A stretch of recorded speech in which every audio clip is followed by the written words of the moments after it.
Tabi-tabi po, makikiraan lang po kung ang iba takot manuno. Ang ka-wonder nating si Franco at ang kanyang kapatid na si Rogelio, ang hanap mismo putik na malapunso. Relax lang mga ka-wonder, hindi na paaga ang Halloween. Ang totoong pakay kasi ni na Franco at Rogelio, maglitsyo ng kambing. Mga kawander, ito ang kinakailangang lupa na gagamitin sa pagluluto ng litsong kambing sa putik. Kasi ang lupa na ito ay kaiba. Makunat ito pag nababasa. Huwag niyo raw ismuli ng lechong kambing dito sa Occidental Mindoro. Ang lechon kasi nila, ibinabalot sa putik ng punso. Hindi naman daw sila manununo. Magkatulad lang daw sila ng hitsura. Bata pa lamang si Franco at Rogelio ay nagluluto na sila nito.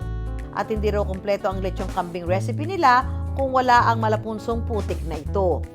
Yung balot sa putik kasi nakulob yun, parang sariling kwan lang niya, naluluto niya yung katawan niya. Hindi kagaya ng kwan na kung masobran ng ihaw, nangingitim. Yun, hindi.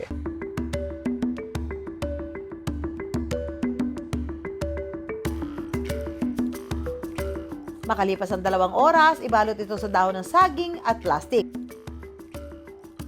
Saka ito babalutin sa putik na kinuha ni Franco kanina. Pwede na itong ilagay sa nagbabagang uling.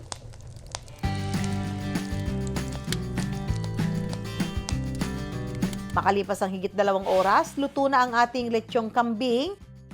May epekto kaya sa lasa ng lechon ang pagkakabalot nito sa putik? Maikukumpara ko siya sa chicken kasi nung amoy niya na parang amoy usok, tsaka nung parang lasa niya. Panlasa ko lang ha, para siyang chicken.